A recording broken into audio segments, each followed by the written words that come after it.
Welcome to the Foundations of Learning podcast. I hope to inspire you to actively participate in your child's learning journey, fostering a love for knowledge and nurturing the skills necessary for success in a rapidly changing world. Welcome back to the Foundations of Learning podcast. I'm your host, Shaylee Flint.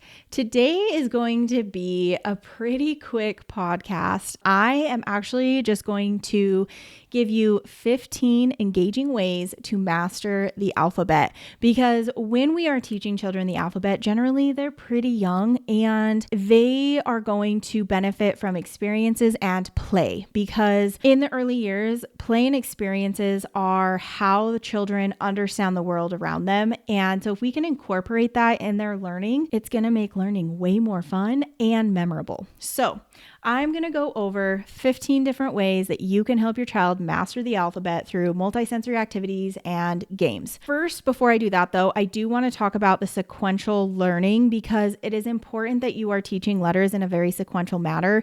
And the reason being is because you want to separate any letters that might sound the same, might look the same, or even be like produced similarly in the mouth. However, most of the time people will begin to teach letters based on how you spell a child's name. And that is completely fine to first integrate, like, here are letters, do it with their name, because children are generally more egocentric. And if you can relate it to their name or a family member's name or your name, learning letters is going to be more fun. So if you want to do that, you can. However, this is the order in which I would teach letters: MASTPNICFDHORBLKEGWVUJQYZX. So that is the order that I would teach them in. Like I said, however, if you want to start with the letters in their name, please do. When we are teaching letters, there are a couple of things that I deem very important in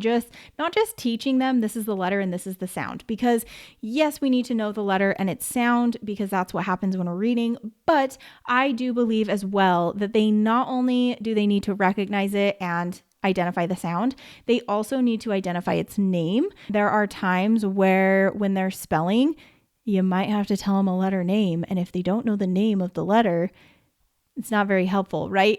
So I think understanding the name is super important, as well as being able to write both the uppercase and lowercase letter and differentiating between the uppercase and the lowercase letter. Because when you go to write, you have to know, first of all, when you use an uppercase letter, but you also have to know how to write the uppercase letter and how to recognize that uppercase letter. So you need to know both. If your child is very young though, and you're trying to get them to write their letters, please don't try to get your kid to write their letters if they're below 4 years old. You can have them practice, like if you're like writing it with your finger and stuff, or like doing it in the air, that's totally fine. However, don't make them hold a pencil, please, until they're like over 4 and they have the motor skills that they need to hold a pencil. The next thing I'm going to talk about is that you need to make sure that you are teaching only about 3 to 5 letters at a time. And then once they have those mastered, move on, and then continually reviewing those 5 that they had mastered, so that by the end they have the 26 mastered. So let's talk about, like I said, with penmanship, if your child is younger than 4,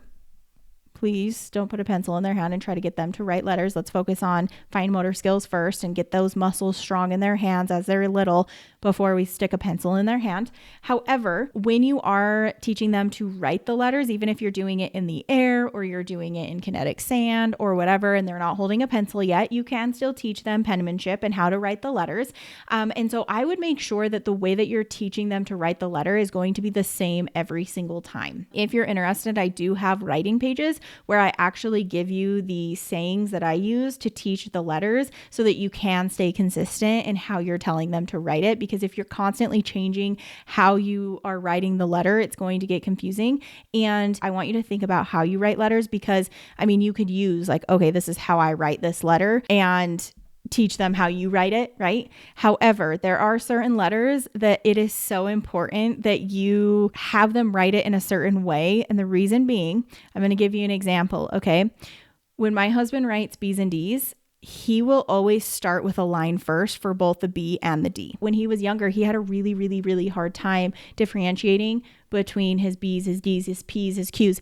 and he writes a lot of the letters the same, like he starts them the same. And one thing when you are teaching like the B's or the D's and you're writing those letters is to start them a different way and kind of give them a saying for it, because that's going to help them to differentiate between a B and a D. So here's an example.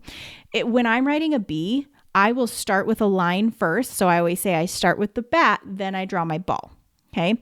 When I'm writing a D, I will start it like a C and then connect the line, right? So I am writing B's and D's completely different, and I'm teaching kids to write them completely different, because if we're writing B's and D's different, it'll help them to differentiate between it. So I want you to think one about that, like how do you write those letters? And if you're like, oh, I don't know if I write them weird and maybe it will, not help my child, check out my writing pages. And then the other thing I want to know is I have seen adults even write like this, and this is really hard for kids. They generally want to do this, but it doesn't allow for them to have as much control. So kids will try to start at the bottom of their paper and go up to write a letter, but we do not want to do that because it makes it really hard for them to control their pencil. So you always want to make sure that you're telling them that they start at the top. We want to start our letters at the top and then go down to the bottom. I also have a song for that. It's when I write my letters, start at the top, at the top. When I write my letters, start at the top, at the top. When I write my letters, practice makes it better. When I write my letters, start at the top, so that they can remember or starting at the top, because kids will want to start at the bottom, but don't do that. And if you start at the bottom, don't teach your kid to start at the bottom. We start at the top. Anyways, so having a specified way of how you're going to explain the letters every single time is going to help them find success in writing their letters. Let's get to talking about our 15 engaging ways that we can practice the alphabet now that you have all of that information. So the first one is a secret passage adventure. Now, this is where you're going to hang a letter on a door or a wall or just anywhere really. Maybe it's on like the car door, wherever. Okay, you can use a sticky note. I also have mnemonic cards. If you wanted to purchase those, you could use the mnemonic cards. It has a picture to help them remember the sound. Every time that they see the letter, they have to say its name and they have to say its sound. They could also trace it with their finger every single time that they see it. Having the letters around on the fridge or anywhere that you're practicing those 3 to 5 letters is going to help them to get it mastered quicker, because they're seeing it all the time, they're saying it all the time, and they're tracing it all the time. The next one is going to be building. So you can build letters using Play-Doh, blocks, Legos, and this just really turns it into a hands-on experience. So maybe you're like, can you build the letter B? And they build the letter B, and then you tell me, can you tell me its sound? Right? And then maybe they trace it with their finger once they're done building it. And that just gives it kind of a hands-on multisensory aspect to learning their letters. You could also do dot paints. So if you wanted to, you could just literally get a marker, write the letter on a page, and have them use a dot paint to make the letter. And then as they're doing that, they're telling you the name, they're telling the sound. And then that's another way that you can practice forming your letters. You can also use sensory bins. You had like letter tiles. You could fill up a bin with warm water and essential oils and some bubbles. And you could say, find the letter A. And they have to find the letter A. Or maybe you say, find the letter that says and they have to find that letter, right? So really working on that. You could also have them, once they find it, they could trace it with their finger. Again, working on that formation while also working on the names and the sounds without even holding a pencil. You could also fill the sensory bin with kinetic sand. You could fill it with dirt. You could fill it with flour. You could fill it with fake sand. And again, it's the same concept, throwing letter tiles in there and just making it a fun play activity. And then you could even, if your child had like some letters mastered, you could start, playing with those letters and making words with those letters, right? You could say, find me the sound, find me the sound, find me the t sound, right? You put those letters down on the thing after they, or on the table after they found those letters, and you sound out a word together. At. ooh, we just made the word mat with the letters we're learning, right? So you could kind of incorporate that as they're learning letters. Another thing you can do is get some chalk and go out there and practice writing the letters with the chalk. You could also do like a hopscotch where you write the letters in a hopscotch, and then every time that they jump on the letter, they have to say its name or they have to say its sound, and that will get them practicing those letters. You could do a dance and a saying with it. So you could assign a movement and saying for each of the letters and make an action for it. So for example, if it was like A, apple, ah, and you just, turn on some music and you do actions and dance with your saying, right? A, apple, ah, B, bat, b, whatever, however you want to do that. But you could just make it fun where they have a saying, they have an action that goes with it. You turn on some music and they say it and dance. Another thing you could do is watercolor tracing. So again, you could just get a piece of paper with your marker, write a letter, uppercase and lowercase, and have them watercolor it. Have them say the name, uppercase H, lowercase h. What does H say?